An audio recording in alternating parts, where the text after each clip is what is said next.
Hello and welcome back with me, Admiral, joining me back on Star Trek Fleet Command as always.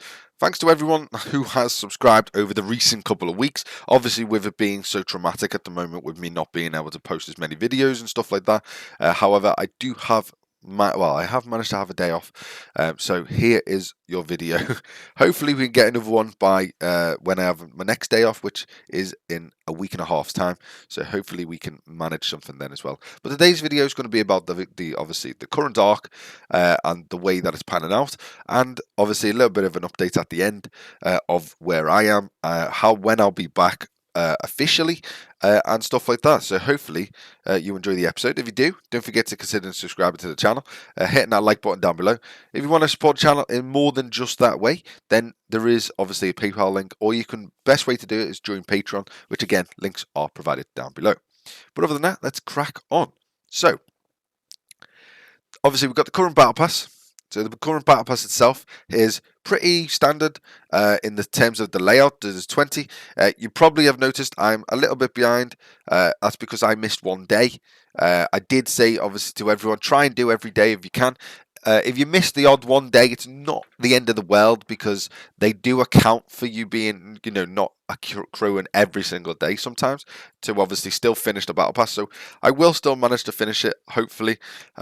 So yeah, I did miss one day just due to the fact that I was working super late, and so I did manage to miss one day. But overall, the battle pass itself is panning out to be quite interesting. Obviously, they've got shards in there for the Franklin. The Franklin, as far as I'm aware, is because they want you to get a second Franklin. So if you get a second Franklin, it means you can scrap one of them and turn it into the Franklin Alpha once you're at level 35.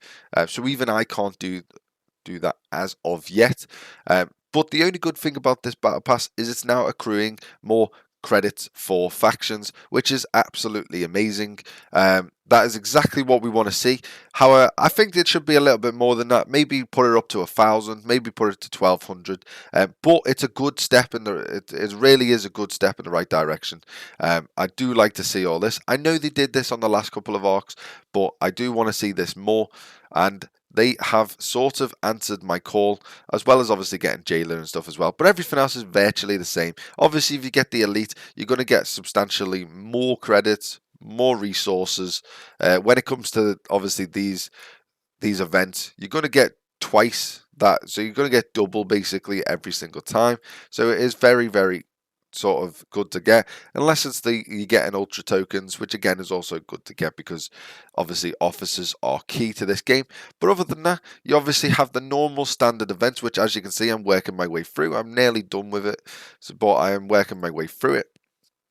And then you've got the new type of events that they've incorporated into the game, which, to be honest, I think are very different. I think they're also very good. So you got Mining Mayhem, which started obviously yesterday. So we had these two ones run yesterday.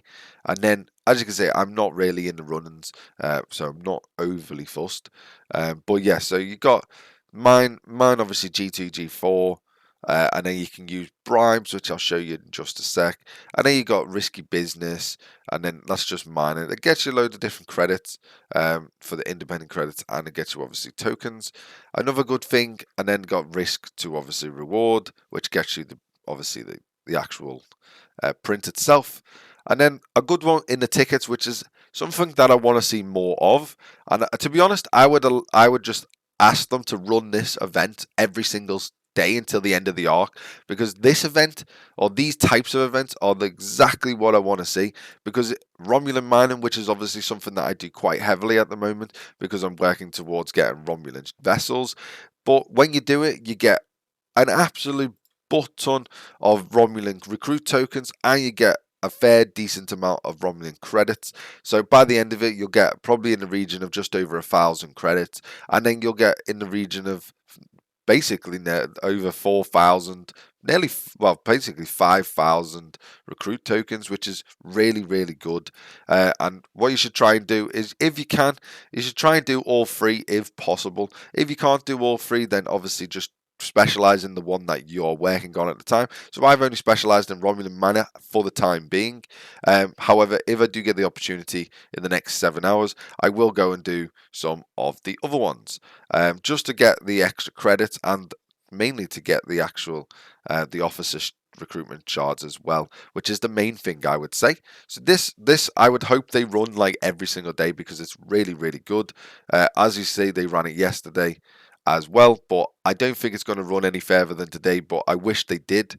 And then you got the standard stuff. I'm going to be completing the missions today to get obviously the added Romulan credits here as well. So you just got to look out for them, depending on what faction you're looking out for. But yeah, I'm going to be completing that today. The thing I like about this is it seems they've upped their uncommon sort of abilities, and they've upped the lithium token set as well.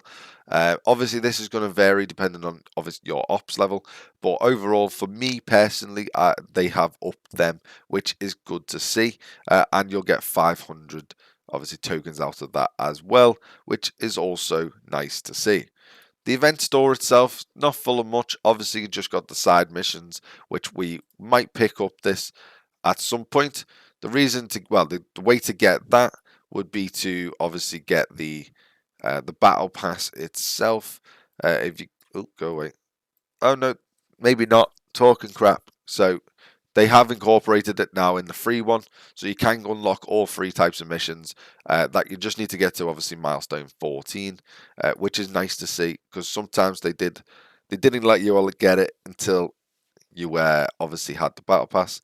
But yeah, any sort of funds that, if people are wondering, any sort of funds that go towards the channel, they will be supporting me directly, and all it'll be doing is going towards the elite battle pass so I can actually afford to get it, and alternatively going towards obviously external devices so I can do more live streams, I can do more videos, better quality stuff as well, and that's essentially what the funds would go towards. So that's just a quick insight to that. Okay, so my personal position. So weirdly, I'm getting some, I didn't even know what it is, some weird blue tinge. If anyone else has come across this bug, please do let me know, or is it just me? If it is, then I will need to probably report it to Scopely just to see what the hell's going on. But if it's not just me, then maybe it's something they've added to the game. But it definitely seems like it's not normal. But hey ho, we'll see what happens. But if you actually look inside, so at the moment, I'm working on going towards op level 35. I am rushing it a little bit. I definitely don't need to do it. I've just got nothing else to upgrade other than obviously a few bits and bobs, and then on my refineries and stuff as well. But I'm not in a rush to get them upgraded either, because they're completely useless until they change them to the point where they just constantly recruit and don't cap out because your storage caps out. Then they're completely useless, in my opinion. So it's got 14 days, nearly just under 15 days left on that. I am not speeding it up. It's going to take me the 14 days to get there. I don't want to speed it up due to the reason that I want to try and get the Auger prior to getting that up to level 35. In terms of the Auger, we're not too far away now. So if we go to Romulans, we're getting close to celebrated as well. We're only 7 million off celebrated now as well, which is also nice to see. And we're only 14 Auger shards, blueprints, should I say. We're only 14 away now, so hopefully by the end of this month, if maybe with a bit of support off you guys, if you are inclined to do so, and hopefully with the extra credits and tokens that we're getting from the events and stuff, I hopefully will be able to get the Auger fully unlocked by the end of this month. Like I say, I only need 14, so hopefully I can get it by the end of this month. While we're here, we may as well just do another one, so we know we need 13 now. It looks even better. Other than that, in terms of my job, which obviously everyone knows what I'm doing at the moment, I am currently vaccinating the UK population, obviously from coronavirus, and at the moment, obviously, I am strapped for time due to my working routine at the moment. However, I do finish on the 29th/30th of April, so I should be back full time again doing YouTube and doing obviously streaming. We will pick up the streaming, I believe, in May. So look forward to seeing that. We will be back then, so look out for the weekly updates on Discord. If you're not already on Discord, I advise you to head over there. I do post weekly updates and I do chat to everyone as well, so don't forget to head over there and check it out. Alternatively, hit that subscribe button and give the video a like if this has been somewhat interesting. If you like my view, like my opinion on the different events and what I think you should do and stuff, then please do hit that like button. Other than that, I will see everyone next time. Bye bye for now.